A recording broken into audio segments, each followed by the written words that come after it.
Capítulo 5. Afeição. O ladrão amigável.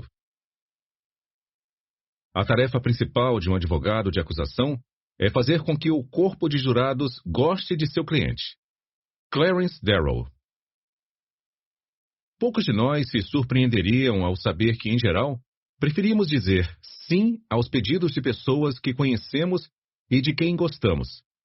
O que pode nos chocar, porém, é saber que essa regra simples é usada de centenas de maneiras por estranhos para fazer com que concordemos com seus pedidos. O exemplo mais claro que conheço da exploração profissional da regra da afeição é a reunião da Tupperware, que considero o ambiente clássico da persuasão. Quem conhece a mecânica da reunião notará o uso das diferentes armas de influência já examinadas. Reciprocidade. De início, as participantes da reunião disputam jogos e ganham prêmios. Quem não ganha pode escolher um prêmio de um saco de surpresas, de modo que todas tenham recebido uma lembrança antes que as compras comecem. Compromisso. Pede-se às participantes que descrevam publicamente as utilidades e os benefícios que descobriram nos produtos Tupperware que já possuem. Aprovação social. Uma vez começadas as compras, cada uma delas aumenta a impressão de que outras pessoas semelhantes querem os produtos e que, portanto, eles devem ser bons. Todas as armas de influência estão presentes para tornar eficaz a reunião da Tupperware, mas seu verdadeiro poder advém de um esquema específico que explora a regra da afeição.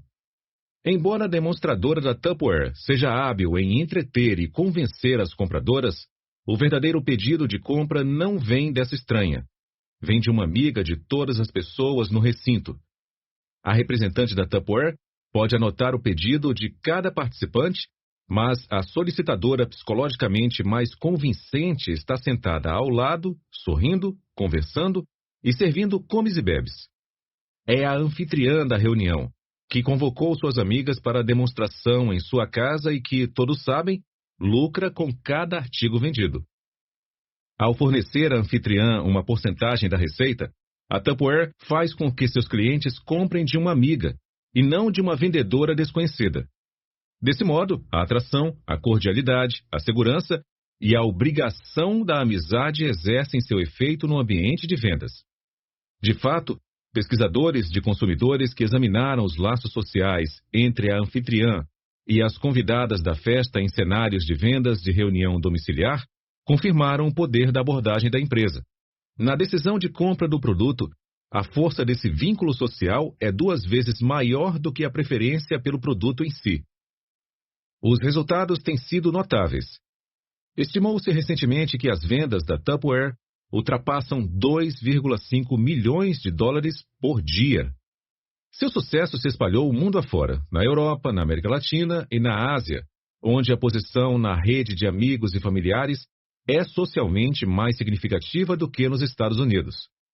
Como resultado, hoje menos de 1/4 das vendas da Tupperware ocorrem na América do Norte.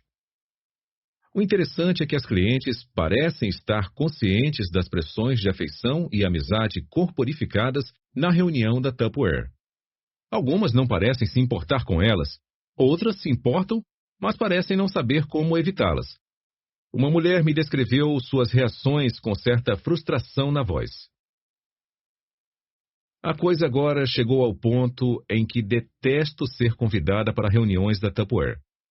Tenho todos os potes de que preciso, e se precisasse de mais, poderia comprar de outra marca mais barata numa loja. Mas quando uma amiga liga, sinto que tenho a obrigação de ir. E quando chego lá, sinto que tenho a obrigação de comprar algo. O que posso fazer? É para uma amiga. Com um aliado tão irresistível como a amizade, não causa espanto que a Tupperware tenha abandonado pontos de vendas varejistas e esteja promovendo quase exclusivamente o conceito de reunião domiciliar. Em 2003, a empresa fez algo que pareceria absurdo para qualquer outro negócio. Cortou relações com a varejista Target Stores porque as vendas de seus produtos naquelas lojas estavam altas demais. A parceria precisou ser encerrada por causa do efeito danoso sobre o número de reuniões domiciliares que podiam ser organizadas. As estatísticas revelam que, a cada 2,7 segundos, começa uma reunião da Tupperware em algum lugar. Claro que vários outros profissionais da persuasão reconhecem a pressão para dizer sim quando o pedido vem de alguém que conhecemos e de quem gostamos. Tomemos, por exemplo, o número crescente de organizações de caridade que recrutam voluntários para arrecadar doações perto de onde moram. Elas entendem perfeitamente como é mais difícil rejeitar um pedido de caridade quando vem de um amigo ou vizinho.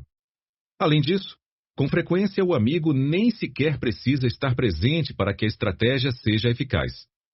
Em muitos casos, a simples menção do nome do amigo basta. A Shaklee, empresa especializada em vendas de porta em porta de diferentes produtos para o lar, aconselha seus vendedores a usarem o método da corrente interminável para conseguir clientes novos. Se um cliente admite que gosta de um produto, deve-se pressioná-lo a fornecer os nomes de amigos que também gostariam de conhecer aquele produto. Os indivíduos daquela lista podem então ser abordados visando-se novas vendas e uma lista dos amigos deles, que servirão como fontes para ainda outros clientes potenciais, e assim por diante numa corrente interminável. A chave do sucesso desse método é que cada novo cliente potencial é visitado por um vendedor munido do nome de um amigo que sugeriu esta visita. Mandar embora o vendedor sob tais circunstâncias é difícil. É quase como rejeitar o próprio amigo. O manual de vendas da Shaklee insiste que seus funcionários empreguem esse sistema. Seria impossível superestimar seu valor. Ligar para um cliente potencial ou visitá-lo e ser capaz de dizer que o senhor fulano de tal achou que seu amigo se beneficiaria concedendo ao vendedor alguns minutos do seu tempo é já ter 50% de chances de fechar a venda antes mesmo de mostrar o produto. Fazendo amigos para influenciar pessoas. O uso generalizado do vínculo entre amigos pelos profissionais da persuasão nos informa muito sobre o poder que a regra da afeição tem de produzir anuência. Constatamos que esses profissionais procuram se beneficiar da regra quando as amizades ainda nem estão formadas. Mesmo nessas circunstâncias, eles fazem uso do vínculo de afeição empregando uma estratégia de persuasão bem simples. Primeiro, fazem com que gostemos deles. Joe Gerhardt, que é de Detroit, se especializou em usar a regra da afeição para vender automóveis Chevrolet. Ele enriqueceu no processo, ganhando centenas de milhares de dólares ao ano. Com tamanho salário, imagina-se que ele fosse um alto executivo da GM ou talvez proprietário de uma concessionária. Mas não. Ele ganhou seu dinheiro como vendedor. Era fenomenal no que fazia. Por 12 anos consecutivos, levou o título de vendedor número 1. A cada dia de trabalho vendia em média mais de 5 carros e caminhões e foi reconhecido como o maior vendedor de carros do mundo pelo Guinness. Apesar de todo o seu sucesso, a fórmula que empregava era surpreendentemente simples. Consistia em oferecer às pessoas apenas duas coisas: um preço justo e alguém de quem gostariam de comprar. Para conseguir um negócio, basta juntar um vendedor de que você gosta e o preço que considera adequado, declarou ele numa entrevista. A fórmula de Joe Gerhardt mostra como a regra da afeição é vital para o seu negócio, mas não revela tudo. Não nos informa, por exemplo, por que os clientes gostavam mais dele do que de outros vendedores que ofereciam um preço justo. Existe uma pergunta crucial e fascinante, a que a fórmula de Joe não responde. Quais são os fatores que fazem uma pessoa gostar de outra? Se soubéssemos esta resposta, avançaríamos bastante na compreensão de como pessoas como Joe têm tanta facilidade em fazer com que gostemos delas e, inversamente, de como poderíamos fazer com que os outros gostem de nós. Para nossa sorte, os cientistas sociais vêm formulando essa pergunta há décadas e acumularam indícios que permitiriam identificar uma série de fatores causadores da afeição. Como veremos, cada um deles é usado com esperteza pelos profissionais da persuasão para nos levar a dizer sim. Depoimento de leitor 5.1 de um morador de Chicago. Embora eu nunca tenha ido a uma reunião da Tupperware, reconheci o mesmo tipo de pressão da amizade recentemente quando recebi a visita de uma vendedora de uma companhia telefônica de chamadas interurbanas. Ela me contou que um dos meus amigos havia cadastrado meu nome em algo denominado Círculo de Chamadas de Amigos e Família MCI. Brad, a pessoa que me indicou, é meu amigo desde a infância, mas se mudou para Nova Jersey no ano passado por causa do emprego. Ele ainda me liga regularmente para saber notícias do nosso pessoal. A vendedora me informou que ele poderia economizar 20% em todas as ligações que fizesse para pessoas de sua lista do círculo de chamadas, desde que fossem assinantes da companhia telefônica MCI.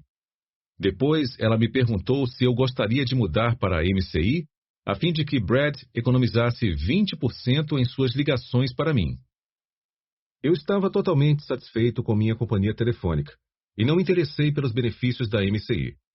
Mas o fato de que Brad economizaria dinheiro em nossas ligações me sensibilizou. Dizer que eu não queria ficar no seu círculo de chamadas e que não me importava se ele economizaria dinheiro teria soado como uma verdadeira afronta à nossa amizade. Assim, para não magoá-lo, eu disse à vendedora que queria mudar para a MCI. Eu não entendia por que as mulheres iam a uma reunião da Tupperware só porque uma amiga estava promovendo, e uma vez que estivessem lá, compravam produtos que não queriam.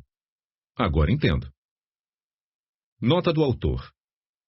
O leitor não está sozinho como testemunha do poder das pressões embutidas na ideia do círculo de chamadas MCI. Quando a revista Consumer Reports investigou a prática, o vendedor da MCI entrevistado foi sucinto. Funciona em 9 de cada 10 vezes, ele disse. Motivos pelos quais gostamos de alguém. Atratividade física. Embora se reconheça que uma pessoa de boa aparência desfruta de uma vantagem na interação social, descobertas recentes indicam que talvez tenhamos subestimado o tamanho e o alcance dessa vantagem. Parece haver uma reação clique-zoom às pessoas atraentes. Como todas as reações desse tipo, acontece automaticamente, sem premeditação.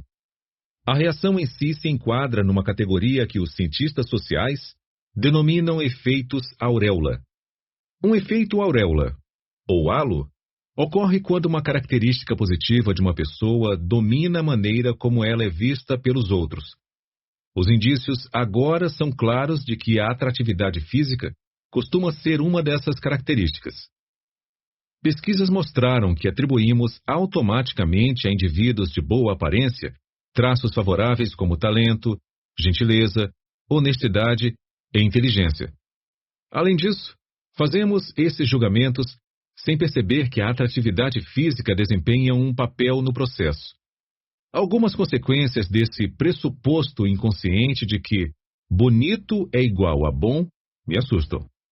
Por exemplo, um estudo das eleições federais canadenses em 1974 descobriu que candidatos atraentes receberam um número de votos mais de 2,5 vezes maior que os candidatos não atraentes.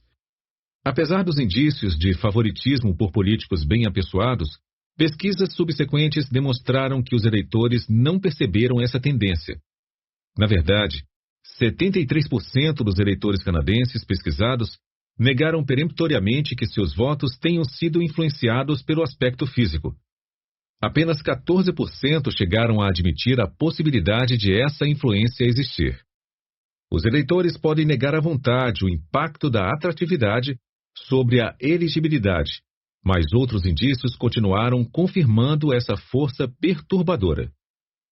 Efeito semelhante foi encontrado em situações de contratação. No estudo, a boa aparência dos candidatos numa entrevista simulada influenciou mais as decisões de contratação do que as qualificações para o cargo, embora os entrevistadores afirmassem que a aparência tenha desempenhado um papel pequeno em suas escolhas. A vantagem concedida aos profissionais atraentes vai além do dia da contratação estendendo-se para o dia do pagamento.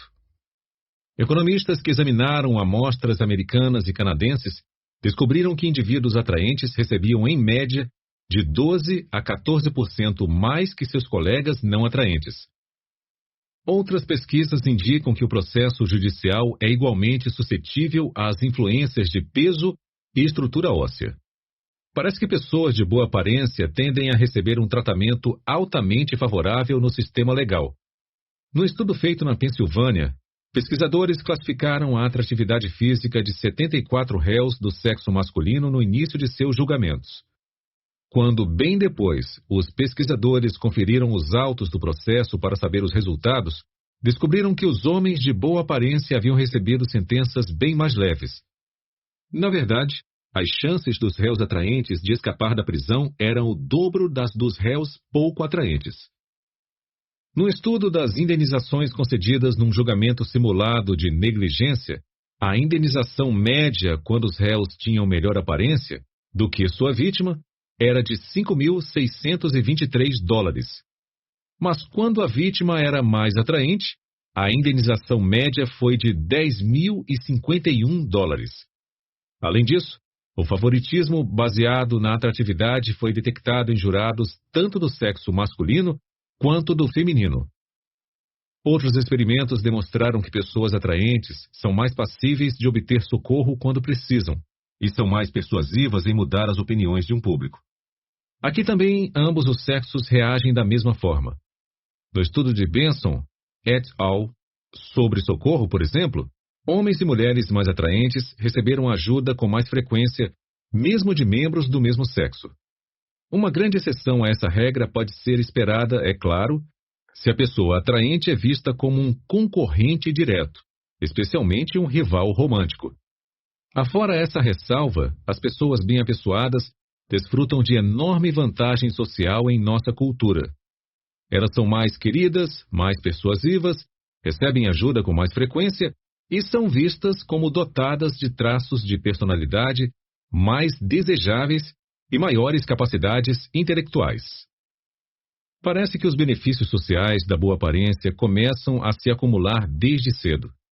Pesquisas com crianças do primeiro ciclo do ensino fundamental, primeiro ao quinto ano, mostram que os adultos se importam menos com atos agressivos quando realizados por crianças bonitas, e que as professoras presumem que as crianças bonitas sejam mais inteligentes do que seus colegas menos bonitos. Não causa admiração, portanto, que a auréola da atratividade física seja regularmente explorada pelos profissionais da persuasão. Como gostamos de pessoas atraentes e tendemos a concordar com aqueles de quem gostamos, faz sentido que os programas de treinamento de vendas incluam dicas de boa aparência, que as boutiques escolham seus vendedores dentre os candidatos mais bonitos e que os trapaceiros de ambos os sexos sejam atraentes. Semelhança. E se a aparência física não tiver importância? Afinal, a maioria das pessoas não se destaca pela beleza. Outros fatores podem ser usados para produzir afeição? Como sabem os pesquisadores e os profissionais da persuasão, existem vários, e um dos mais influentes é a semelhança. Gostamos de pessoas que sejam semelhantes a nós. Isso parece ser válido caso a semelhança seja a respeito de opiniões, traços de personalidade, antecedentes ou estilo de vida. Consequentemente, aqueles que querem que gostemos deles de modo a obter nossa cooperação podem alcançar esse objetivo parecendo semelhantes a nós de várias maneiras diferentes. O modo de se vestir é um bom exemplo. Diversos estudos demonstraram que somos mais passíveis de ajudar aqueles que se vestem como nós. No estudo realizado no início da década de 1970, quando o estilo dos jovens tendia ou para hippies ou para caretas, pesquisadores se trajaram de uma dessas duas maneiras e pediram a estudantes universitários num campus uma moeda para darem um telefonema. Quando o pesquisador estava vestido de maneira similar ao estudante, o pedido era atendido em mais de 2/3 dos casos. Mas quando o estudante e pesquisador se vestiam de forma diferente, a moeda era oferecida em menos da metade das vezes. Outro experimento mostrou como nossa reação positiva pode ser automática a pessoas semelhantes. Num protesto contra a guerra, manifestantes se mostraram mais propensos a assinar uma petição de um solicitante trajado de forma semelhante e a fazê-lo sem se darem ao trabalho de ler a petição antes. Clique Zoom. Outra forma como os solicitantes podem manipular a semelhança para aumentar a afeição e o consentimento é alegar que têm antecedentes e interesses similares. Os vendedores de carros, por exemplo, são treinados para procurar pistas enquanto examinam o carro usado de um cliente. Se vê no porta-malas equipamento para acampar, o vendedor pode mencionar mais tarde que adora curtir a natureza. Se identifica bolas de golfe no banco de trás, pode observar que espera que faça tempo bom no fim do dia para poder dar umas tacadas. Se observa que o carro foi adquirido em outro estado, pode perguntar de onde é o cliente e revelar, com surpresa, que ele ou sua esposa é de lá também. Por mais triviais que essas semelhanças pareçam, aparentemente funcionam. Um pesquisador que examinou as estatísticas de vendas de seguradoras descobriu que os clientes ficavam mais inclinados a comprar seguros quando o vendedor tinha idade, religião, convicções políticas e hábitos tabagistas semelhantes ao dele. Outro pesquisador conseguiu aumentar bastante a porcentagem de pessoas que respondiam a uma pesquisa enviada pelo correio, modificando na carta de apresentação o nome do pesquisador para ser semelhante ao do destinatário. Assim, Robert Greer recebia a pesquisa de um funcionário do centro de pesquisas chamado Bob Greger, enquanto Cynthia Johnston recebia a sua de uma funcionária chamada Cindy Johansson. Em 2 estudos separados, acrescentar essa sutil semelhança quase dobrou as respostas à pesquisa. Esses pontos em comum, à primeira vista insignificantes, podem influenciar decisões que vão bem além da compra de um seguro ou da resposta a uma pesquisa, chegando à escolha do cônjuge. Podem até afetar a decisão de salvar a vida de alguém. Pessoas solicitadas a avaliar a prioridade de tratamento de pacientes com problemas renais escolheram os que se identificavam com o mesmo partido político que eles. Como até pequenas semelhanças podem ser eficazes para produzir uma reação positiva, e como uma aparência de semelhança é passível de ser facilmente forjada, eu aconselharia uma cautela especial na presença de solicitantes que alegam ser exatamente como você. Na verdade, nos dias de hoje, é bom ter cautela com vendedores que apenas parecem ser como você. Muitos programas de treinamento de vendas ensinam os futuros vendedores a refletirem e imitarem a postura corporal, o estado de espírito e o estilo verbal do cliente, pois foi provado que semelhanças ao longo de cada uma dessas dimensões levam a resultados positivos. Elogios. O ator McLean Stevenson certa vez descreveu como sua esposa o convenceu a se casar. Ela disse que gostava de mim. Embora digna de uma risada, a observação é tão instrutiva quanto engraçada. A informação de que alguém gosta de nós pode ser um dispositivo extremamente eficaz para produzir uma afeição retribuidora e um consentimento voluntário. Assim, quando as pessoas nos elogiam ou afirmam que têm afinidade conosco, com frequência querem algo de nós. Lembra-se de Joe Girard, o maior vendedor de carros do mundo, que diz que o segredo de seu sucesso era fazer os clientes gostarem dele? Ele fazia algo que, à primeira vista, parecia insensato e dispendioso. Todo mês enviava a cada um de seus mais de 13 mil ex-clientes um cartão de felicitações com uma mensagem impressa. O cartão mudava de mês para mês. Feliz Ano Novo, Feliz Páscoa, Feliz Dia dos Namorados e assim por diante. Mas a mensagem no cartão nunca variava. Dizia: "Eu gosto de você." Como explicou Joe, não há mais nada no cartão além do meu nome. Só estou dizendo que gosto deles. Eu gosto de você. A mensagem vinha na correspondência todos os anos, 12 vezes ao ano, sem falhar, para outras 13 mil pessoas. Uma declaração de afeição tão impessoal, tendo como objetivo óbvio vender carros, podia mesmo funcionar? Joe Girard achava que sim, E um homem tão bem-sucedido em sua atividade merece nossa atenção. Ele entendeu um fato importante sobre a natureza humana. Não resistimos a uma adulação. Embora sua credibilidade tenha limites, especialmente quando temos certeza de que o adulador está tentando nos manipular, tendemos a acreditar nos elogios e a gostar das pessoas que nos elogiam. Um experimento com um grupo de homens na Carolina do Norte mostra como podemos nos tornar impotentes diante de um elogio.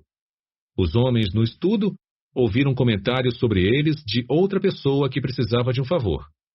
Alguns receberam apenas comentários positivos, outros receberam apenas comentários negativos, e os demais ouviram comentários bons e ruins. Houve 3 descobertas interessantes. Primeira, os homens gostaram mais do avaliador que fez apenas elogios. Segunda, essa tendência se manteve mesmo quando os homens perceberam claramente que o adulador estava querendo se beneficiar da manobra. Por fim, ao contrário dos outros tipos de comentários, o elogio não precisou ser verdadeiro para funcionar. O apreço pelo adulador foi o mesmo quer os comentários positivos fossem falsos ou verdadeiros. Depoimento de leitor 5.2 de um estudante de MBA do Arizona. Quando trabalhei em Boston, um de meus colegas, Chris, vivia tentando empurrar tarefas para minha mesa já atulhada. Em geral, resisto muito bem a esse tipo de tentativa. Mas Chris era ótimo em me elogiar antes de pedir minha ajuda. Começava dizendo: soube que você fez um excelente trabalho no projeto tal e tal. Estou com um projeto parecido e espero que possa me ajudar. Ou, já que você é especialista em X, poderia me ajudar nesta tarefa? Eu não ia muito com a cara de Chris. Porém, naqueles poucos segundos, sempre mudava de ideia, achando que talvez ele fosse um bom sujeito. E aí costumava ceder ao seu pedido de ajuda. Nota do autor. Chris era mais do que um adulador. Ele estruturava seu elogio de modo a dar ao leitor uma reputação pela qual zelar. Ao fazê-lo, combinava um elemento potente do princípio da afeição com a força do princípio da coerência. Tudo leva a crer que temos uma reação tão automaticamente positiva aos elogios que podemos ser vítimas de alguém que os empregue numa tentativa óbvia de conseguir algo de nós. Clique, zoom. Quando visto sob essa ótica, o custo de imprimir e enviar mais de 150 mil cartões anualmente com a mensagem "Eu gosto de você" não parece tão insensato ou dispendioso como antes. Contato e cooperação. Quase sempre gostamos de coisas que nos são familiares. Para provar esse fato, faça uma pequena experiência. Pegue o negativo de uma foto antiga, que mostre uma visão frontal do seu rosto, e mande revelar 2 fotos. Uma que mostre você como realmente saiu na foto e outra que mostre uma imagem invertida. Agora, escolha qual versão do seu rosto mais lhe agrada e peça a um amigo que faça o mesmo. Se vocês forem como o grupo de mulheres de Milwaukee, em que esse procedimento foi testado, vão observar algo estranho. Seu amigo irá preferir a cópia fiel, mas você gostará mais da cópia invertida. Por quê? Porque ambos estarão reagindo favoravelmente ao rosto mais familiar. Seu amigo, aquele que o mundo vê, e você, ao rosto refletido pelo espelho. Por causa do seu efeito sobre a afeição, a familiaridade desempenha um papel em todos os tipos de decisão, inclusive dos políticos que elegemos. Ao que parece, na cabine eleitoral, os eleitores com frequência escolhem um candidato simplesmente porque seu nome parece familiar. Numa eleição controvertida em Ohio, há alguns anos atrás, um homem com poucas chances de vencer a corrida para procurador-geral do estado obteve a vitória quando, pouco antes da eleição, mudou seu nome para Brown, nome de uma família com grande tradição política em Ohio. Como algo assim pôde acontecer? A resposta está em parte na forma inconsciente como a familiaridade determina a afeição. Com frequência, não percebemos que nossa atitude em relação a algo foi influenciada pelo número de vezes que estivemos expostos àquilo no passado. Num experimento, os rostos de diversos indivíduos foram projetados numa tela com tamanha rapidez que, mais tarde, os voluntários expostos não conseguiram lembrar que tivessem visto qualquer um deles. No entanto, quanto maior a frequência da projeção do rosto na tela, mais aqueles voluntários passavam a gostar da pessoa ao interagirem com ela depois. E como a maior afeição leva a uma maior influência social, aqueles voluntários foram também mais persuadidos pelas opiniões dos indivíduos cujos rostos haviam aparecido mais na tela. Um efeito semelhante ocorreu no estudo de publicidade na internet. Banners de uma câmera fotográfica apareceram 5 vezes, 20 vezes ou nenhuma vez acima de um artigo que os participantes tinham que ler. Quanto maior a frequência do anúncio, mais os participantes passaram a gostar da câmera, embora não se lembrassem de ter visto o anúncio. Com base nos indícios de que tendemos a favorecer aquilo com que tivemos contato, algumas pessoas recomendaram uma abordagem de contato para melhorar as relações interraciais. Elas argumentam que a exposição a indivíduos de grupos étnicos diferentes, numa situação de igualdade, fará naturalmente com que passem a gostar mais uns dos outros. Mas quando os cientistas examinaram a integração racial nas escolas, a área que oferecia o melhor teste individual da abordagem do contato, descobriram um padrão exatamente oposto. A dessegregação escolar tem maior propensão a aumentar o preconceito entre negros e brancos do que a diminuí-lo. Examinemos com mais detalhes a questão da dessegregação. Por mais bem intencionados que estejam os proponentes da harmonia interracial por meio do contato, é pouco provável que sua abordagem dê certo porque o argumento em que se baseiam está equivocado.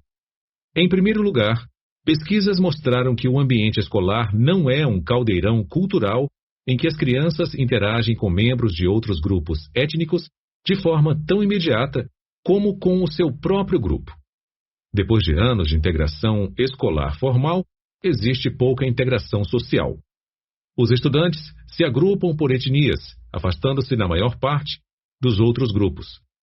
Em segundo, ainda que houvesse muito mais interação interétnica, estudos mostram que a familiarização pelo contato repetido não causa necessariamente maior afeição. Na verdade, a exposição contínua a uma pessoa ou objeto sob condições desagradáveis, como frustração, conflito ou competição, reduz a afinidade. A sala de aula americana típica estimula justamente essas condições desagradáveis.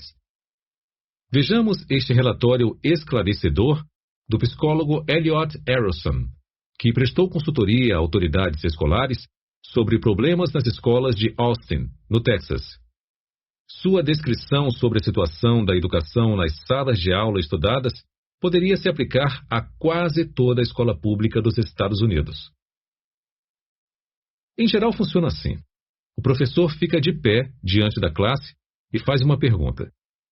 6 a 10 crianças ficam ansiosas por responder e levantam as mãos na cara do professor, torcendo para serem escolhidas e mostrarem sua inteligência. Várias outras ficam sentadas, quietas, desviando o olhar, tentando se tornar invisíveis. Quando o professor escolhe um aluno, você vê olhares de decepção e desânimo nos rostos dos colegas entusiasmados que perderam uma chance de obter a aprovação do professor e vê alívio nos rostos daqueles que não sabiam a resposta. O procedimento é altamente competitivo e muita coisa está em jogo, porque as crianças estão competindo pelo amor e pela aprovação de uma das 2 ou 3 pessoas mais importantes de seu mundo.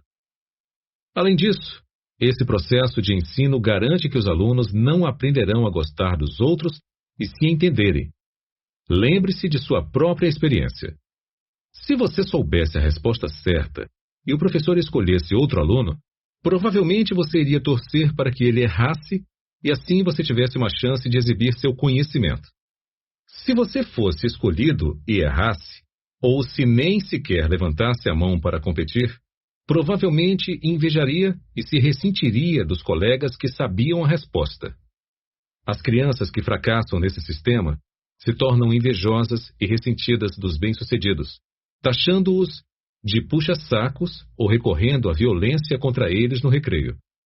Os estudantes bem-sucedidos, por sua vez, costumam desprezar os colegas menos brilhantes, chamando-os de burros. Devemos nos espantar, portanto, com o fato de que a dessegregação escolar rigorosa, seja por meio do transporte escolar, seja pela redivisão dos distritos escolares, costuma aumentar o preconceito em vez de diminuir? Quando os contatos sociais e de amizade agradáveis se dão dentro das fronteiras étnicas e a exposição repetida a outros grupos ocorre somente no caldeirão competitivo da sala de aula, não podemos esperar grandes progressos. Existem soluções disponíveis para o problema? Uma possibilidade poderia ser acabar com as tentativas de integração escolar aparentemente inviáveis. Mesmo que ignorássemos os desafios legais e constitucionais inevitáveis e o conflito social que esse recuo causaria, existem boas razões para perseguir a integração em sala de aula. Por exemplo, embora os níveis de desempenho dos alunos brancos permaneçam constantes, os alunos das minorias têm 10 vezes mais chances de que seu desempenho acadêmico melhore após a dessegregação. Precisamos ser cautelosos em nossa abordagem da dessegregação escolar para não colocarmos tudo a perder. A ideia, é claro, é aperfeiçoar o sistema, não descartá-lo. Neste momento, ele está imbuído de hostilidade racial. Felizmente, pesquisas de especialistas em educação sobre o conceito de aprendizado cooperativo criam esperanças reais de eliminar essa hostilidade.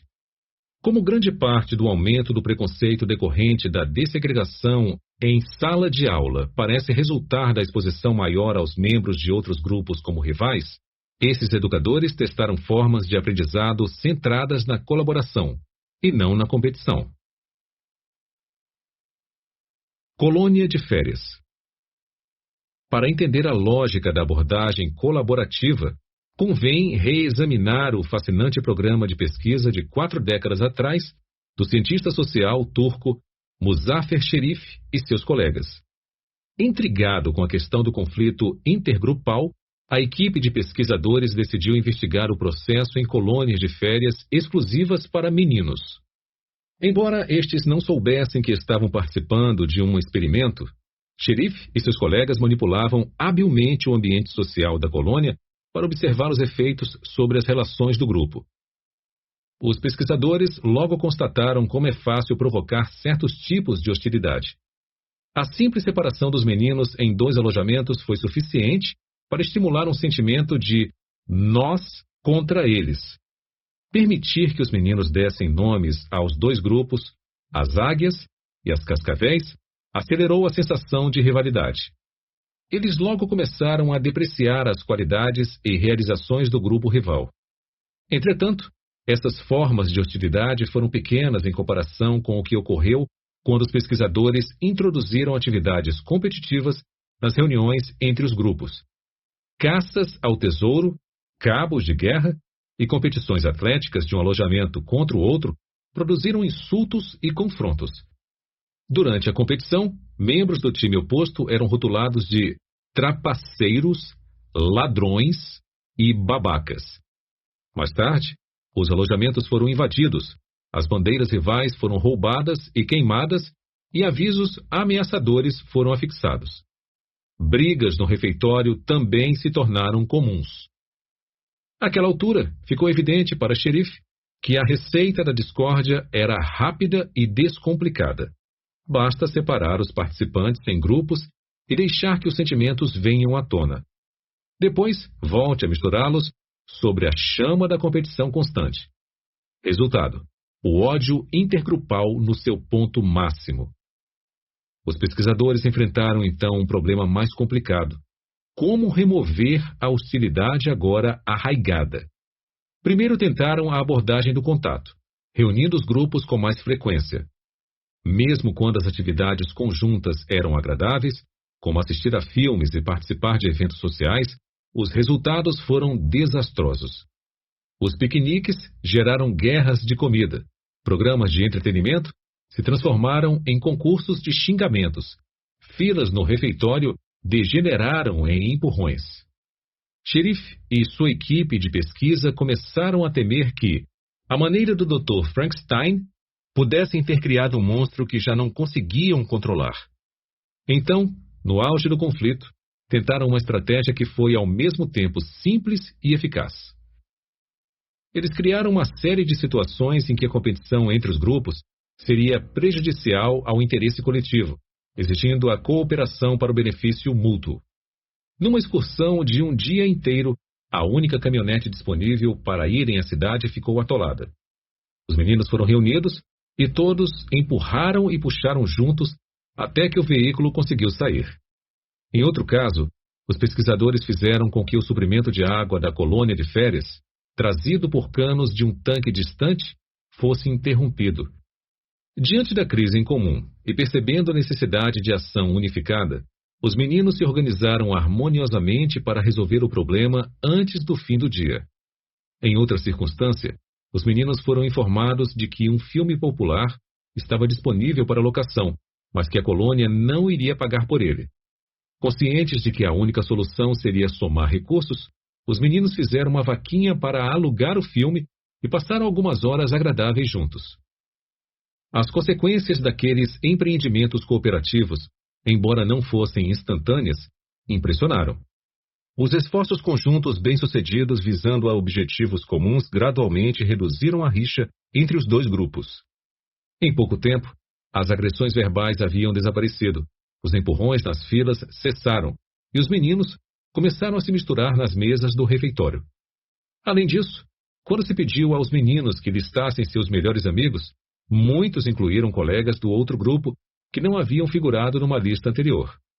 Alguns até agradeceram aos pesquisadores pela oportunidade de reavaliar seus amigos, porque haviam mudado de ideia desde a listagem anterior.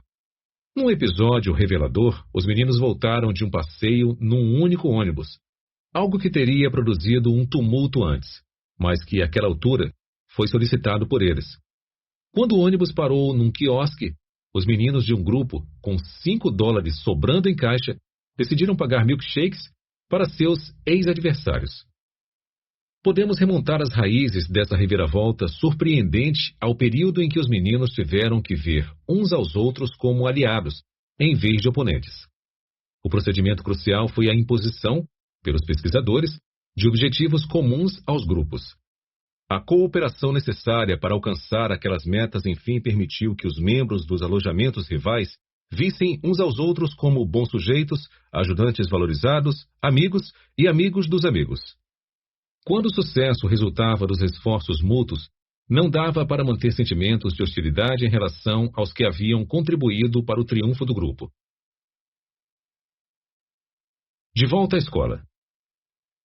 Na confusão das tensões raciais que se seguiram à dessegregação escolar, alguns psicólogos educacionais começaram a ver a aplicabilidade das descobertas de Xerife e seus colegas às salas de aula. Se a experiência de aprendizado incluísse ao menos a cooperação interétnica ocasional, visando a sucessos mútuos, talvez amizades intergrupais pudessem florescer. Embora projetos semelhantes estivessem em andamento em diferentes estados americanos, uma abordagem especialmente interessante nessa direção, denominada Sala de Aula de Quebra-Cabeça, foi desenvolvida por Elliot Harrison e seus colegas no Texas e na Califórnia. A essência do aprendizado de quebra-cabeça é exigir que os alunos trabalhem juntos para dominar a matéria de uma prova. Esse objetivo é alcançado agrupando-se os estudantes em equipes colaborativas e fornecendo a cada um somente parte das informações, uma peça do quebra-cabeça, necessárias para passar na prova. Dentro desse sistema, os alunos devem se revezar, ensinando e ajudando uns aos outros. Cada um precisa de todos os outros para se sair bem. Como os meninos de Xerife, que colaboraram em tarefas que exigiam a ação conjunta, os alunos se tornaram aliados em vez de inimigos. Testada nas salas de aula, recém-dessegregadas, a abordagem de quebra-cabeça gerou resultados impressionantes. Estudos mostraram que, em comparação com outras salas de aula na mesma escola usando o método competitivo tradicional, o aprendizado de quebra-cabeça estimulou muito mais amizades e menos preconceito entre os grupos étnicos. Além da redução vital da hostilidade, houve outras vantagens: a autoestima, o gosto pela escola e a melhora das notas dos alunos das minorias. Os alunos brancos também se beneficiaram. Sua autoestima e seu gosto pela escola aumentaram e seu desempenho nas provas foi ao menos tão bom quanto o dos brancos em turmas tradicionais. Diante desses resultados positivos, tendemos a nos entusiasmar com uma solução individual simples para um problema difícil. A experiência, porém, nos mostra que, mesmo dentro das fronteiras dos procedimentos do aprendizado cooperativo, as questões são complexas demais. Antes que possamos nos sentir realmente confortáveis com o quebra-cabeça, ou com qualquer abordagem similar envolvendo o aprendizado e afeição, muito mais pesquisas são necessárias para descobrir com que frequência, em que doses, em quais faixas etárias e em quais tipos de grupos as estratégias colaborativas funcionarão. Também precisamos saber como os professores poderão implantar melhor os métodos novos, se é que pretendem implantá-los. Afinal, as técnicas de aprendizado cooperativo, além de se afastarem radicalmente da rotina tradicional e familiar à maioria dos mestres, também podem ameaçar sua sensação de importância na sala de aula, ao delegar grande parte da instrução aos alunos. Por fim, precisamos entender que a competição tem sua razão de ser também, podendo servir como um motivador valioso da ação desejável e um importante formador do conceito do eu. O objetivo, então, não é eliminar a competição acadêmica, mas romper seu monopólio na sala de aula, introduzindo técnicas colaborativas frequentes que incluam membros de todos os grupos étnicos e levem a bons resultados. Apesar dessas ressalvas, não posso deixar de me entusiasmar com os dados disponíveis. Há muito tempo as escolas públicas vêm sendo fonte de notícias desencorajadoras.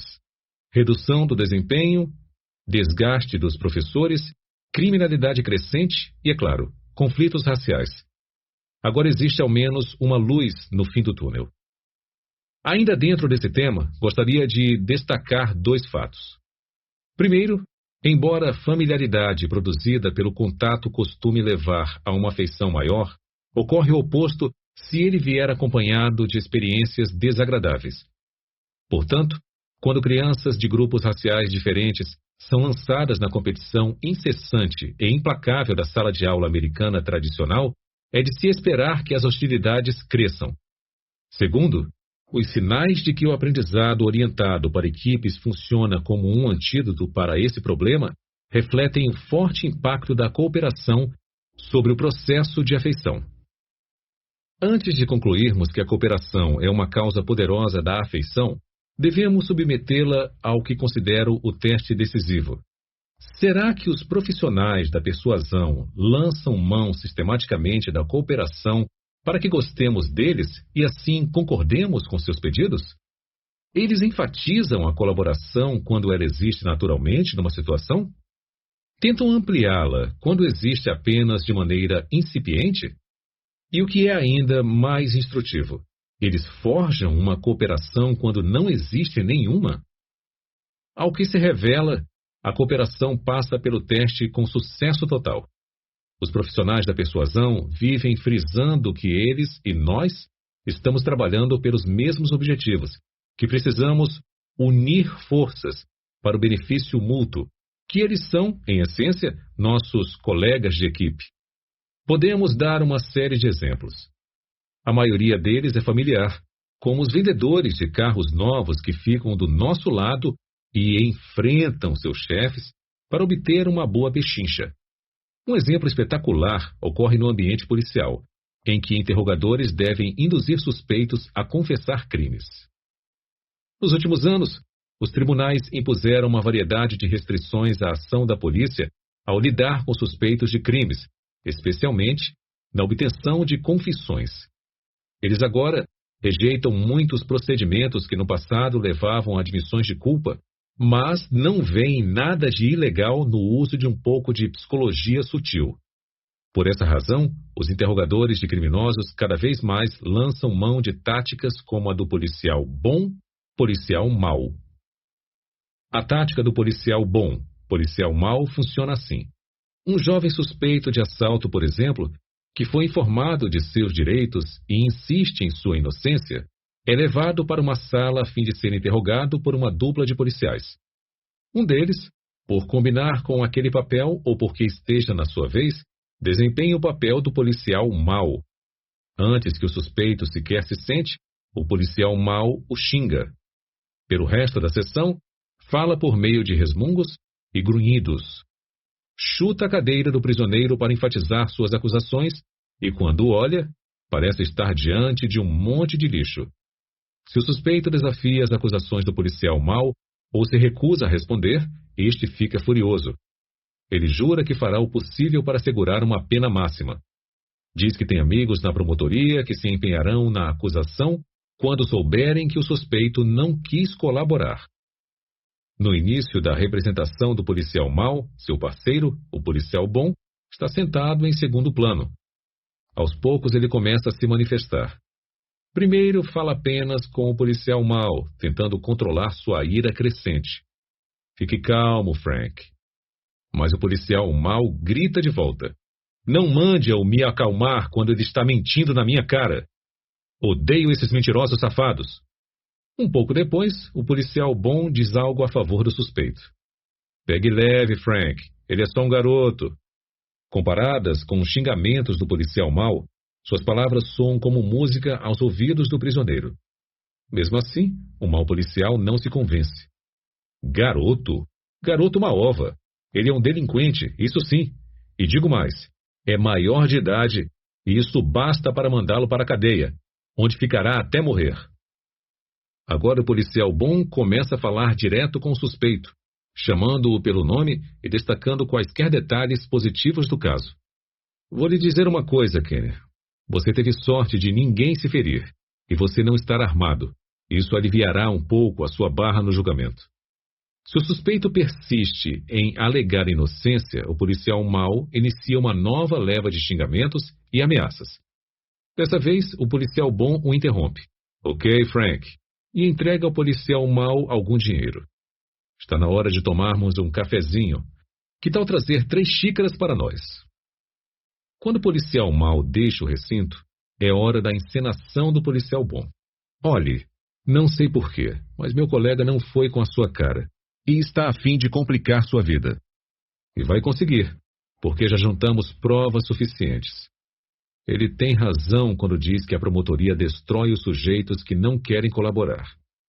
Você vai ter que encarar 5 anos de cana, cara. 5 anos. Não quero que isso aconteça com você. Se admitir agora, antes que ele volte, que assaltou aquele local, vou cuidar do seu caso e ter uma conversa com o promotor. Se trabalharmos juntos, de repente podemos reduzir os 5 anos para 1.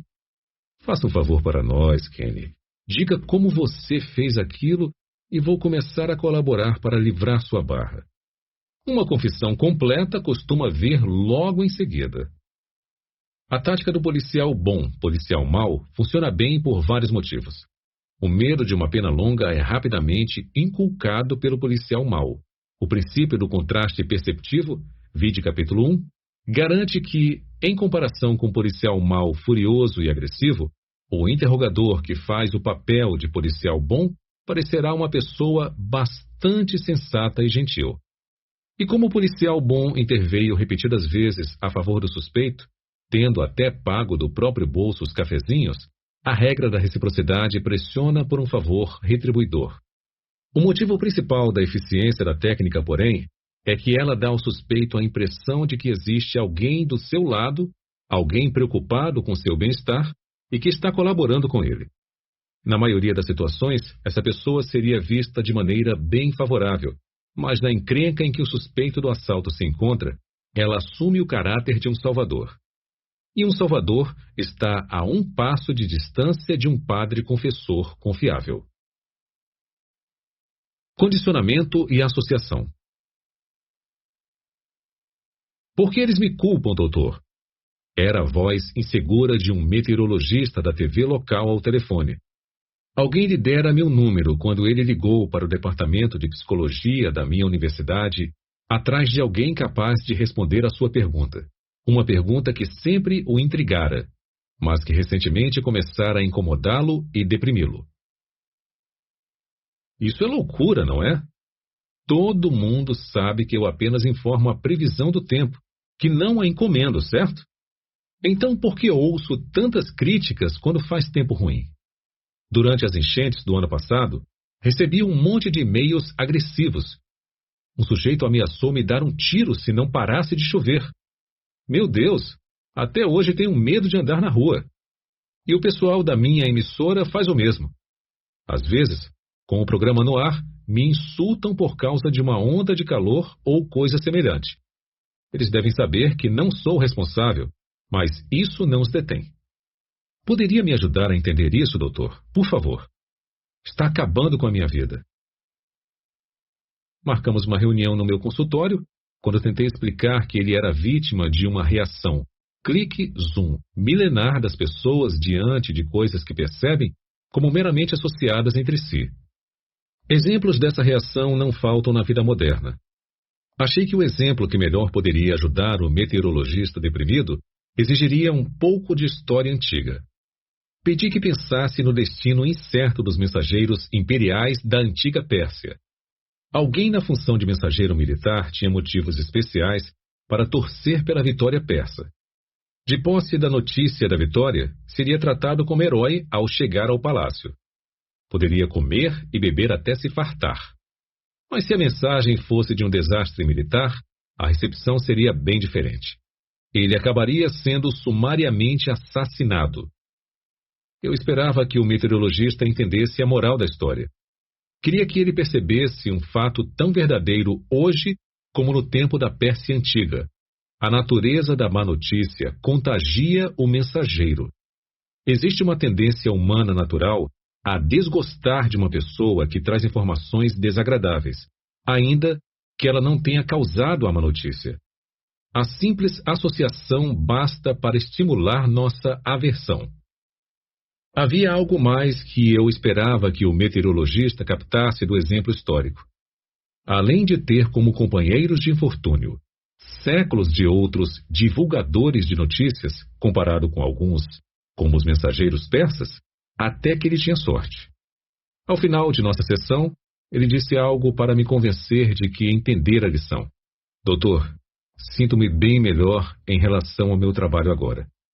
Veja só, estou em Phoenix, onde o sol brilha 300 dias por ano. Graças a Deus não anuncio o tempo na estável cidade de Buffalo. Seu comentário revela que ele entendeu mais do que eu havia explicado sobre o princípio que estava influenciando a relação de seus espectadores com ele. Estar associado a um mau tempo exerce um efeito negativo, mas estar associado aos dias de sol deveria fazer milagres por sua popularidade. E ele estava certo. O princípio da associação é geral, governando tanto as associações negativas quanto as positivas. Uma associação inocente com coisas boas ou ruins influenciará os sentimentos das pessoas em relação a nós. Nossa instrução sobre como a associação negativa funciona parece ter sido basicamente fornecida por nossos pais. Lembra-se de como eles viviam alertando que não brincássemos com os moleques na rua? Conhece o ditado, diga-me com quem andas, e te direi quem és? Nossos pais estavam nos ensinando a culpa por associação e nos dando uma lição sobre o lado negativo do princípio da associação. Estavam certos. As pessoas de fato presumem que temos os mesmos traços de personalidade de nossos amigos. Quanto às associações positivas, são os profissionais da persuasão que nos dão a lição. Eles vivem tentando associar a si ou seus produtos com as coisas de que gostamos. Você já se perguntou o que aquelas modelos atraentes estão fazendo nos anúncios de automóveis? O que o anunciante espera que estejam fazendo é emprestando seus traços positivos, beleza e atratividade, aos carros. Ele está apostando que os homens reajam ao produto da mesma maneira como reagem as belas modelos ao lado. E é o que acontece. No estudo, homens que viram um anúncio de um carro novo que incluía uma modelo sedutora consideraram o carro mais veloz, mais atraente, mais bem projetado e mais caro do que homens que viram o mesmo anúncio sem a modelo. No entanto, quando indagados depois, os homens se recusaram a acreditar que a presença das mulheres havia influenciado seus julgamentos. Embora existam outros exemplos, talvez o indício mais intrigante de como o princípio da associação consegue nos estimular inconscientemente a gastar dinheiro venha de uma série de investigações sobre cartões de crédito e despesas. Na vida moderna, os cartões de crédito são um dispositivo com uma característica psicologicamente notável. Permitem que obtenhamos os benefícios imediatos de bens e serviços ao mesmo tempo que adiam os custos para daqui a várias semanas. Como resultado, associamos os cartões de crédito e seus símbolos e logotipos com os aspectos positivos e não negativos dos gastos. Meteorologistas pagam o preço pelas instabilidades da natureza. David L. Langford, Associated Press. Os meteorologistas da televisão ganham um bom salário falando sobre o tempo, mas quando a mãe natureza surpreende, eles correm à procura de abrigo. Conversei com diversos veteranos da previsão do tempo nos Estados Unidos esta semana, e eles me contaram que já foram golpeados por velhinhas de guarda-chuva, abordados por bêbados em bares, atingidos com bolas de neve e galochas, ameaçados de morte e acusados de tentarem tomar o lugar de Deus. Certa vez, um sujeito me ligou e disse que, se nevasse no Natal, eu não viveria até o Ano Novo, contou Bob Gregory, que faz a previsão do tempo da WTHR-TV, em Indianápolis, há 9 anos. A maioria dos homens e mulheres do tempo afirmou que acerta 80 a 90% das previsões de um dia, mas que as de prazo maior são complicadas. Eles também admitiram que estão apenas repetindo informações fornecidas por computadores e meteorologistas anônimos do National Weather Service ou de órgãos privados. Mas é atrás do rosto na tela da televisão que as pessoas vão. Tom Booner, de 35 anos, que trabalha há mais de uma década na CARC TV em Little Rock, Arkansas, relembra uma ocasião em que um fazendeiro brutamontes de Lonoke, que havia bebido umas e outras, dirigiu-se a ele num bar, apontou um dedo no seu peito e ameaçou. Foi você quem enviou aquele tornado que derrubou minha casa. Vou arrancar sua cabeça. Bonner disse que procurou pelo segurança, mas como não conseguiu encontrá-lo, respondeu. Tem razão quanto ao tornado. E vou dizer mais uma coisa. Mandarei outro se você não recuar. Mike Ambrose, da KGTV, recorda que, vários anos atrás, quando Mission Valley, em San Diego, sofreu uma grande inundação, uma mulher foi até o seu carro, bateu com força no para-brisa com o guarda-chuva e disse, esta chuva é culpa sua. Sonny Elliott, da WJBK-TV, que trabalha na área de Detroit há 30 anos, lembra que previu de 5 a 10 metros de neve na cidade anos atrás, mas que a neve acabou chegando a 20 metros. Como retaliação, seus colegas da emissora montaram uma geringonça que despejou umas 200 galochas nele enquanto fazia a previsão no dia seguinte. Tenho galos até hoje para provar, disse ele. Anexo 5.1. Culpados pelo mau tempo. Observe as semelhanças entre o relato do meteorologista que foi ao meu consultório e os de outros apresentadores do tempo da TV. O pesquisador de consumo Richard Feinberg queria descobrir os efeitos da presença dos cartões de crédito e de suas logomarcas sobre nossas tendências de gastos. Numa série de estudos realizados em West Lafayette, Indiana, ele obteve alguns resultados surpreendentes e inquietantes. Primeiro, os fregueses de restaurantes davam gorjetas maiores quando pagavam com cartão de crédito em vez de dinheiro.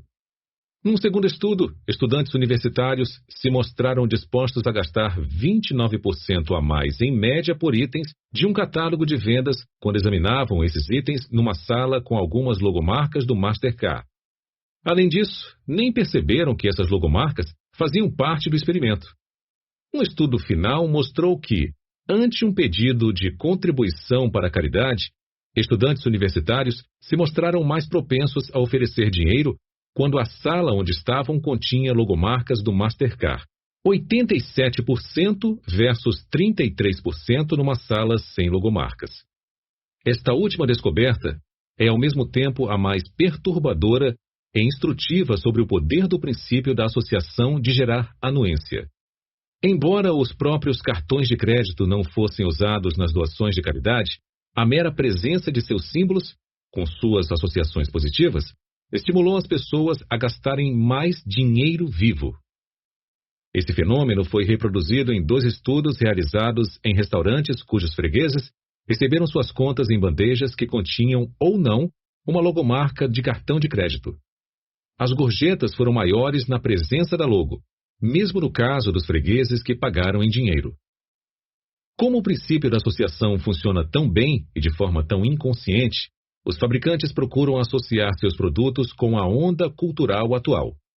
Durante a época das viagens tripuladas à Lua, desde bebidas para o café da manhã até desodorantes, tudo era vendido com alusões ao programa espacial americano. Nos anos de Olimpíadas, somos informados do spray para cabelos e do lenço de papel oficiais de nossas equipes olímpicas. Na década de 1970, quando o conceito cultural mágico parecia ser a vida natural, o tema foi explorado à exaustão. Às vezes, a associação com a naturalidade nem sequer fazia sentido. Mude a cor de seus cabelos naturalmente, propunha um comercial popular na TV. Mais recentemente, pesquisadores descobriram que cartazes promocionais com a palavra liquidação aumentam as vendas, mesmo quando não há economia real. Não apenas porque os compradores conscientemente pensam que podem economizar dinheiro, como também porque esses cartazes já foram várias vezes associados a preços bons no passado do comprador. Assim, qualquer produto associado a um cartaz de liquidação recebe automaticamente uma avaliação mais favorável. Vincular celebridades a produtos é outra forma como os publicitários lucram com o princípio da associação. Atletas profissionais são pagos para serem relacionados a produtos diretamente ligados às suas atividades: tênis, raquetes, bolas, ou não, refrigerantes, telefones celulares. O importante para o publicitário é fazer a associação. Não precisa ser lógica, basta que seja positiva. Claro que existe outra forma de explorar celebridades visando ao lucro. Recentemente, os políticos reconheceram a capacidade que a associação com celebridades tem de influenciar os eleitores. Os candidatos presidenciais se cercam de grupos de figuras não políticas conhecidas que participam ativamente da campanha ou apenas emprestam seus nomes. Mesmo nos níveis estadual e municipal, um jogo semelhante é disputado. Prova disso é o comentário que ouvi de uma mulher de Los Angeles expressando seus sentimentos conflitantes sobre o referendo na Califórnia para limitar o tabagismo em locais públicos. É uma decisão bem difícil. Tem grandes astros falando a favor e grandes astros falando contra. Você fica sem saber como votar. A sineta de Pavlov. Há muito tempo os políticos vêm lutando para se associar aos valores da pátria, mas é possível que na associação com um alimento eles tenham se saído melhor. Por exemplo, a Casa Branca tem por tradição tentar conquistar os votos de legisladores hesitantes durante uma refeição. Pode ser um piquenique, um café da manhã suntuoso ou um jantar elegante. Quando uma lei importante está para ser votada, os talheres de prata saem do armário. A arrecadação de fundos políticos também costuma envolver o oferecimento de comida. Observe que nesses eventos os discursos e apelos por mais contribuições e maior empenho nunca são feitos antes que a refeição seja servida, mas somente durante ou após. Essa técnica possui várias vantagens, entre elas poupar tempo e envolver a regra da reciprocidade. O benefício menos reconhecido, porém, pode ser aquele revelado por uma pesquisa conduzida na década de 1930 pelo eminente psicólogo Gregory Hazran. Usando o que denominou técnica do almoço, Hazran descobriu que os participantes do estudo passavam a gostar mais de pessoas que conhecessem e coisas que experimentassem enquanto estivessem comendo. No exemplo mais pertinente aos nossos propósitos, cobaias foram apresentadas a algumas declarações políticas que haviam avaliado antes. Ao final do experimento, depois de apresentadas todas as declarações, Hazran constatou que apenas algumas haviam tido melhora em sua aprovação, aquelas mostradas durante a refeição. Essas mudanças na preferência parecem ter ocorrido de maneira inconsciente, já que as cobaias não conseguiam lembrar quais declarações tinham visto enquanto a comida era servida. Como foi que Hazran chegou à técnica do almoço? O que o fez pensar que funcionaria? A resposta pode estar nos 2 papéis acadêmicos que desempenhou durante sua carreira. Além de ser um pesquisador respeitado, foi também um dos primeiros tradutores para o inglês da literatura psicológica pioneira da Rússia. Tratava-se de uma literatura dedicada ao estudo do princípio da associação e dominada pelo pensamento de um homem brilhante, Ivan Pavlov. Embora Pavlov fosse um cientista de talento amplo e variado, havia, por exemplo, ganhado um prêmio Nobel por seu trabalho sobre o sistema digestivo. Sua demonstração experimental mais importante foi de extrema simplicidade. Ele mostrou que conseguia fazer com que uma reação típica do animal, a fome, salivação, fosse direcionada a algo dissociado da comida, uma sineta, simplesmente associando as 2 coisas na experiência desse animal. Se a apresentação de comida para um cão fosse sempre acompanhada pelo som de uma sineta, logo ele estaria salivando somente ao som da sineta, sem nenhuma comida por perto. Não é grande a distância entre a demonstração clássica de Pavlov e a técnica do almoço de Hazran. Obviamente, uma reação normal à comida pode ser transferida para outra coisa pelo processo da associação pura. O grande insight de Hazran foi explorar o fato de que há várias reações normais à comida, além da salivação, sendo uma delas uma sensação boa e favorável. Portanto, é possível associar essa sensação agradável, essa atitude positiva, a qualquer coisa. Uma afirmação política é apenas um exemplo, estreitamente ligada à boa comida. Tampouco é grande a distância entre a técnica do almoço e a percepção dos profissionais da persuasão de que todos os tipos de coisas desejáveis, além da comida, podem emprestar suas qualidades agradáveis a ideias, pessoas e produtos artificialmente associados. Em última análise, então, é por isso que modelos de boa aparência aparecem em tantos anúncios de revistas. Por isso, os DJs das rádios são instruídos a inserir a vinheta da emissora logo antes de tocarem um grande sucesso. E é também por isso que as mulheres que jogam bingo na reunião da Tupperware devem gritar a palavra Tupperware em vez de bingo antes de irem correndo apanhar seu prêmio.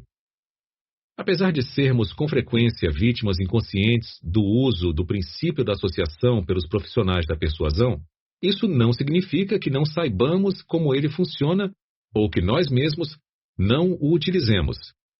Existem muitos indícios, por exemplo, de que entendemos plenamente o sofrimento de um mensageiro imperial persa ou do meteorologista moderno trazendo más notícias. Na verdade, fazemos um esforço para não nos colocarmos em posições semelhantes. Pesquisas da Universidade da Geórgia mostram como agimos diante da tarefa de comunicar boas ou más notícias. Estudantes que aguardavam o início de um experimento foram incumbidos de informar a um colega que ele recebera uma importante chamada telefônica. Na metade das vezes, a ligação deveria trazer boas notícias, e na outra metade, más notícias. Os pesquisadores descobriram que os estudantes transmitiam a informação de maneira bem diferente, dependendo de seu teor. Quando a notícia era positiva, os estudantes não deixavam de expressar esse fato. Você acabou de receber uma ligação com ótimas notícias. É melhor falar com o pesquisador para saber os detalhes.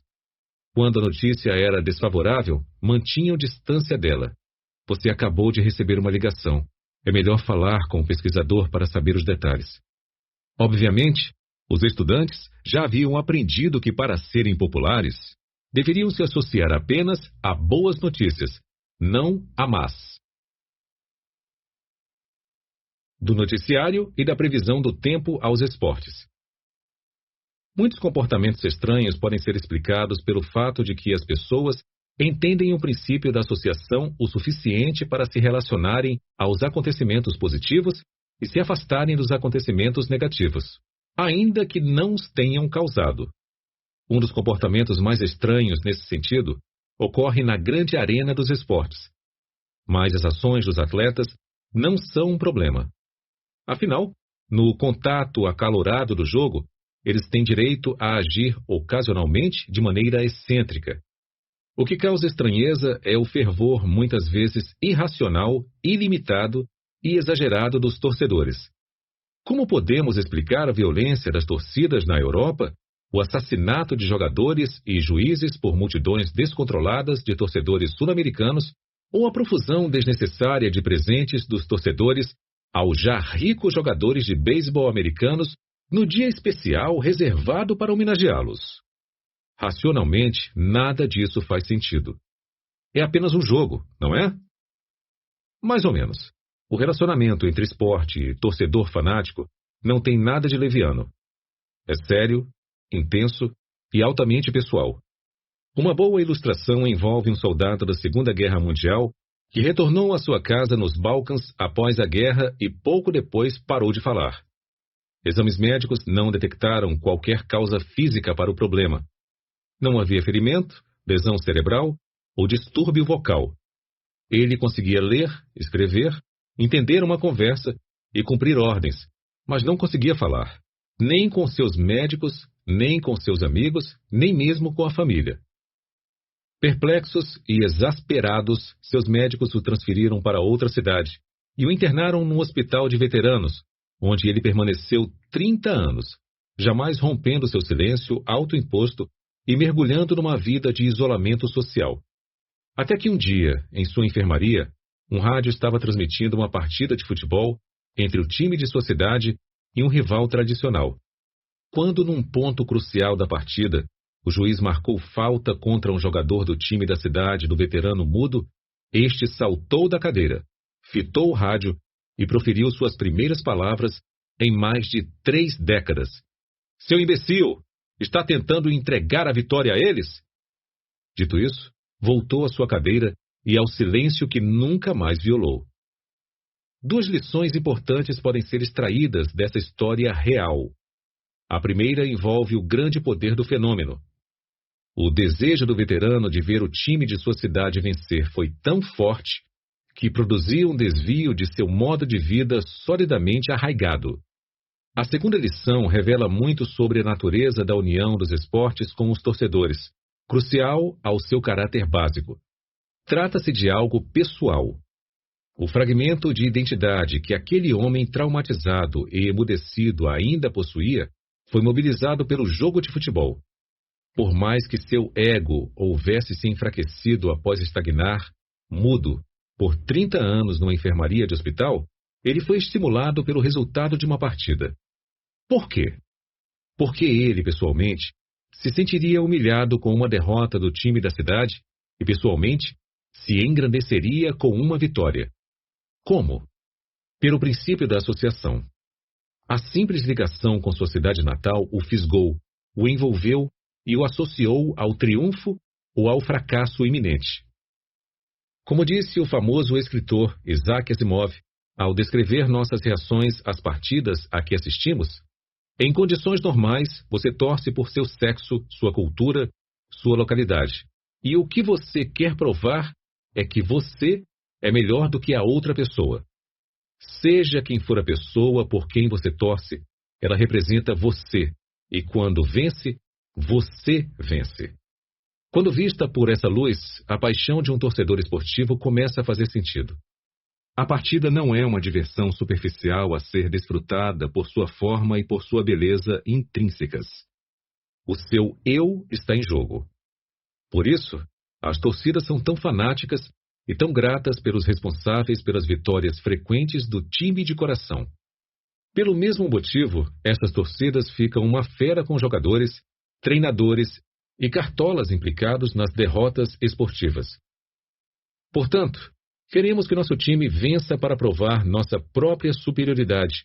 Mas a quem estamos tentando prová-la? A nós mesmos, certamente, mas a todos os outros também. De acordo com o princípio da associação, se podemos nos cercar de algum sucesso ao qual estejamos ainda que superficialmente ligados, nosso prestígio público aumenta. Tudo isso indica que manipulamos intencionalmente a visibilidade de nossas ligações com vencedores e perdedores para sermos bem vistos por quem quer que as identifique. Ao destacarmos as associações positivas e ocultarmos as negativas, estamos tentando fazer com que os observadores tenham uma imagem nossa melhor e gostem mais de nós. Existem várias maneiras de fazê-lo, mas a mais simples e difundida está nos pronomes que usamos. Você já notou, por exemplo, a frequência com que os torcedores, após a vitória de seu time, se aglomeram perto de uma câmera de TV, erguem seus dedos indicadores e bradam: "Somos campeões! Somos o número 1!" Observe que o grito não é "Eles são campeões", ou mesmo "Nosso time é campeão". A pessoa usada é nós, indicando a identidade mais próxima possível com o time. Observe também que nada parecido ocorre em caso de derrota. Nenhum telespectador jamais ouvirá o brado "Estamos em último lugar! Somos os piores!". Quando o time do coração perde, é hora de se distanciar dele. Nesse caso, o pronome nós dá lugar ao pronome isolador eles. Para provar o fato, certa vez realizei um pequeno experimento em que estudantes da Arizona State University receberam ligações pedindo que descrevessem o resultado de uma partida de futebol americano disputada pelo time da faculdade semanas antes. A alguns estudantes foi perguntado o resultado de certa partida que seu time perdeu, ao passo que outros estudantes tiveram que informar o resultado de uma partida que seu time venceu. Meu colega pesquisador, Avril Thorne, e eu ouvimos as respostas e registramos a porcentagem de estudantes que usou a primeira pessoa do plural em suas descrições. Quando os resultados foram tabulados, ficou óbvio que os estudantes tentaram se associar ao sucesso usando nós para descrever a vitória de seu time. "Nós derrotamos o Houston por 17-14", ou "vencemos". No caso da partida perdida, porém, raramente nós foi usado. Em vez disso, os estudantes preferiram termos que os distanciassem do time derrotado. Eles perderam para o Missouri por 30-20, ou "não sei o placar, mas o Arizona State foi derrotado". Os desejos concomitantes de se associar aos vencedores e se distanciar dos perdedores talvez tenham sido combinados com mais perfeição nas observações de certo estudante, que após informar friamente o placar de uma derrota do time da sua faculdade, o Arizona State perdeu por 30-20, expressou sua frustração. Eles desperdiçaram a nossa chance de disputar o campeonato nacional. A tendência a alardear a ligação com os vencedores não se limita à área esportiva. Após as eleições gerais na Bélgica, os pesquisadores observaram quanto tempo os moradores levaram para retirar dos gramados seus cartazes do partido político favorito. Quanto melhor o resultado eleitoral daquele partido, mais o morador demorava a tirar os cartazes, aproveitando-se da ligação positiva. Embora o desejo de se aproveitar da glória refletida exista até certo ponto em todos nós, parece haver algo especial nas pessoas que levam essa tendência longe demais. Que tipo de pessoas elas são? Acredito que não sejam apenas fãs de esportes, mas também indivíduos com falhas ocultas de personalidade, com conceitos fracos de si mesmos. Bem no fundo existe uma sensação de pouco valor pessoal que faz com que não busquem o prestígio na geração ou promoção das próprias realizações, mas na geração ou promoção de suas associações com as realizações alheias. Existem diversas variedades dessa espécie florescendo em nossa cultura. A pessoa que menciona nomes de celebridades como se fossem seus conhecidos é um exemplo clássico. Outro exemplo é a tiete ou groupie de cantores ou bandas que troca favores sexuais pelo direito de contar aos amigos que teve um caso com um músico famoso. Qualquer que seja a forma assumida, o comportamento desses indivíduos compartilha um tema em comum: a visão um tanto trágica da realização como algo que se origina fora do eu. Depoimento de leitor 5.3 de um funcionário de um estúdio cinematográfico de Los Angeles. Sou um grande fã de cinema. A melhor noite do ano para mim é a da entrega dos Oscars. Chego a gravar a transmissão para poder rever os discursos dos artistas que admiro. Um de meus favoritos foi o de Kevin Costner, quando Dança com Lobos ganhou o prêmio de melhor filme em 1991. Gostei porque ele estava respondendo aos críticos que dizem que os filmes não são importantes. Na verdade, gostei tanto que transcrevi o discurso. Mas existe algo que nunca entendi. Eis o que Kevin Costner disse sobre ganhar o prêmio de melhor filme. Embora possa não ser tão importante como a situação do resto do mundo, será sempre importante para nós. Minha família jamais esquecerá o que aconteceu aqui. Meus irmãos e irmãs indígenas, especialmente os Lakota Sioux, nunca esquecerão. E meus colegas da escola nunca esquecerão. Entendo por que Kevin Costner jamais esqueceria aquela homenagem, assim como sua família. E até entendo por que os indígenas a lembrariam, já que o filme é sobre eles. Mas nunca entendi por que ele mencionou os colegas da escola. Então, li sobre como os torcedores acham que podem deleitar-se na glória refletida dos astros e dos times preferidos. E percebi que se trata da mesma coisa. Depois do Oscar, as pessoas que estudaram com Kevin Costner iriam contar a todos os amigos sobre essa ligação com ele, achando que obteriam algum prestígio, embora não tivessem nada a ver com o filme. Ainda assim, elas teriam razão, porque é assim que o mecanismo funciona. Você não precisa ser um astro para obter a glória. Às vezes, basta estar associado de algum modo a alguém importante. Nota do autor. Testemunhei esse fenômeno em primeira mão quando contei a amigos arquitetos que nasci no mesmo lugar do grande Frank Lloyd Wright. Por favor, entendam. Não sei sequer desenhar uma linha reta, mas pude ver a reação favorável nos olhos dos meus amigos. Uau! Pareciam dizer. Você e Frank Lloyd Wright? Alguns deles empregam o princípio da associação de modo um pouco diferente. Em vez de se esforçarem para aumentar suas ligações visíveis com pessoas de sucesso, tentam aumentar o sucesso das pessoas com quem estão visivelmente ligadas. O exemplo mais claro é a mãe obcecada em garantir o sucesso do filho pequeno. Claro que as mulheres não estão sozinhas nesse papel. Alguns anos atrás, um obstetra de Davenport, Iowa, deixou de atender as esposas de 3 funcionários da faculdade local, supostamente porque seu filho, que estudava lá, jogou pouco tempo nas partidas de basquete universitário. Uma delas estava grávida de 8 meses na época. Defesa. Como a afeição pode ser aumentada de várias maneiras, uma lista de defesas contra profissionais da persuasão que empregam a regra da afeição deve, por estranho que pareça, ser curta. Seria inútil desenvolver uma porção de táticas específicas para combater cada uma das formas de influenciar a afeição. Além disso, descobriu-se que vários dos fatores que a produzem, atração física, familiaridade, associação, funcionam de modo inconsciente para produzir seus efeitos em nós, de modo que dificilmente conseguiríamos mobilizar uma proteção rápida contra cada um deles. Precisamos considerar uma abordagem geral aplicável a qualquer um dos fatores a fim de neutralizar a influência nefasta da afeição sobre nossas decisões de anuência. O segredo dessa abordagem pode estar no seu momento de aplicá-la. Em vez de tentarmos reconhecer e impedir a ação dos fatores de afeição antes que tenham uma chance de agir sobre nós, é melhor deixá-los funcionarem. Nossa vigilância deve estar voltada não para as coisas que possam produzir uma afeição indevida por um profissional da persuasão, e sim para o fato de que esta foi gerada.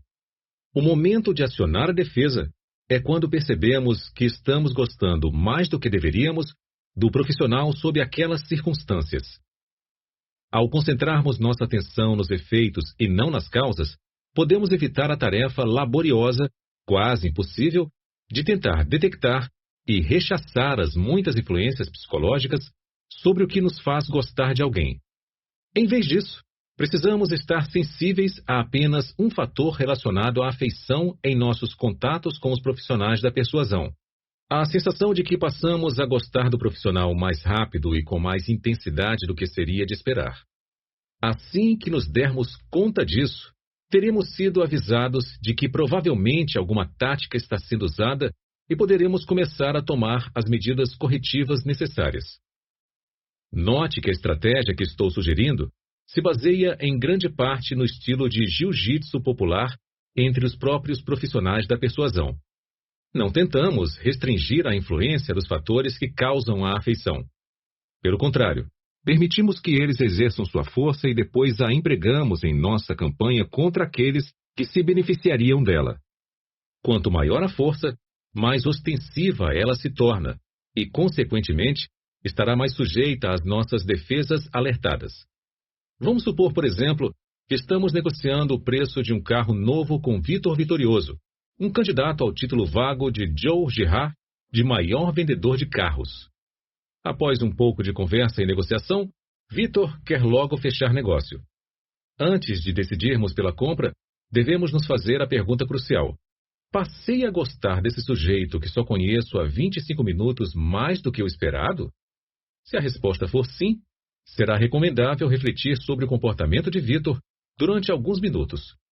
Poderemos lembrar que ele nos deu comida, café e biscoitos, elogiou nossa escolha de itens opcionais e combinações de cores, nos fez rir e ficou do nosso lado contra o gerente de vendas para obter um preço melhor. Embora essa análise dos acontecimentos possa ser reveladora, não é um passo necessário para nos protegermos da regra da afeição. Se descobrimos que passamos a gostar de Vitor mais do que seria de esperar, nem precisamos saber o porquê. O simples reconhecimento de uma afeição não justificada deve ser suficiente para provocar nossa reação contrária. Uma resposta possível seria reverter o processo e sentir aversão por Vitor, mas isso poderia ser injusto com ele e contrário aos nossos interesses. Afinal, alguns indivíduos são naturalmente simpáticos e Vitor talvez seja um deles. Não seria certo nos voltarmos de forma automática contra os profissionais da persuasão que por acaso sejam mais simpáticos.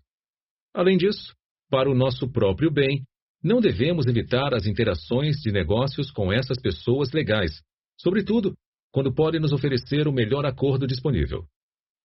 Recomendo uma reação diferente. Se a nossa resposta à pergunta crucial for sim, sob as atuais circunstâncias, gosto bastante deste sujeito. Isso deverá ser um sinal de que chegou o momento de uma rápida manobra neutralizadora. Separe mentalmente Vitor do carro que ele está tentando vender.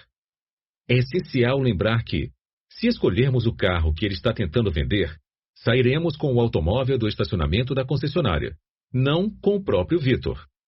Para uma boa compra, não tem a menor importância se achamos o vendedor agradável porque tem boa aparência, alega se interessar por nosso hobby favorito, é engraçado ou tem parentes na nossa terra natal.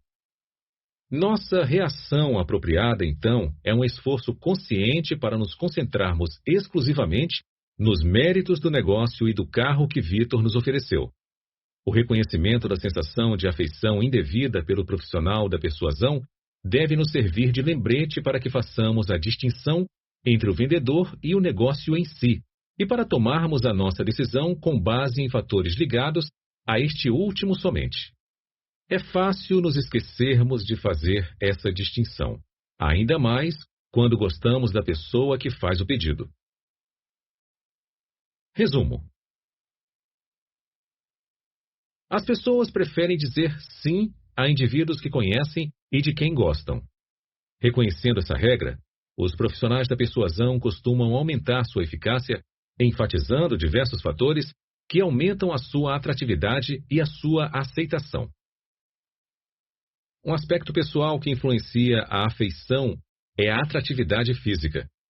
Embora não seja novidade dizer que a beleza física proporciona uma vantagem nas interações sociais, Pesquisas indicam que a vantagem pode ser maior do que se pensava. A atratividade física parece gerar um efeito auréola, que se estende a impressões favoráveis sobre outros traços como talento, gentileza e inteligência. Como resultado, pessoas atraentes são mais persuasivas tanto para conseguir o que pedem, quanto para mudar as atitudes dos outros. Um segundo fator que influencia a afeição e o consentimento é a semelhança. Gostamos de pessoas que sejam iguais a nós e estamos mais dispostos a dizer sim aos seus pedidos, muitas vezes de forma impensada. Outro fator que produz afeição são elogios.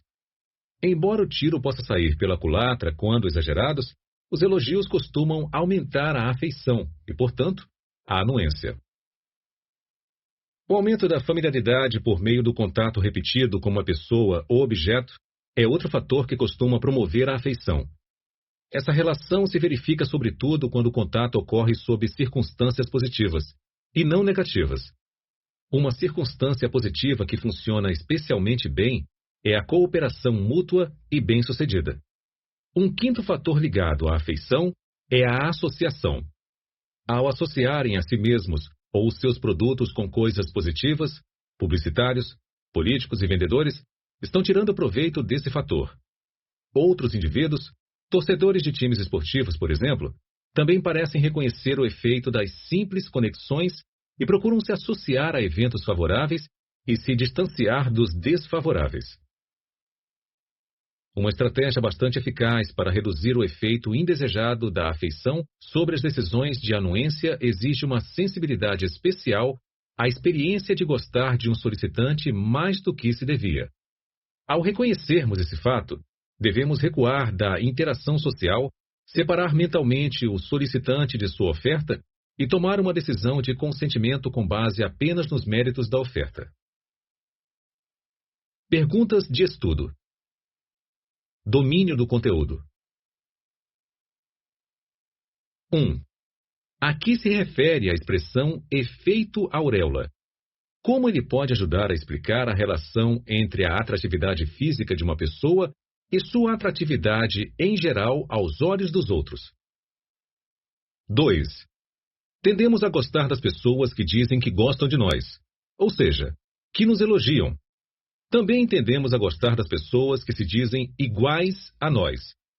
Neste último caso, quais são os indícios de que costumamos dizer sim de forma automática para outras pessoas semelhantes? 3. Uma série de estudos sobre a criação e a redução de hostilidade entre grupos foi conduzida em colônias de férias para meninos. Depois de gerada a hostilidade, quais procedimentos tiveram sucesso em reduzi-la?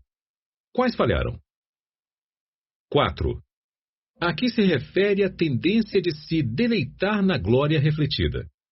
Sob quais condições e em que tipo de pessoa essa tendência aparece com mais frequência? Pensamento crítico. 1.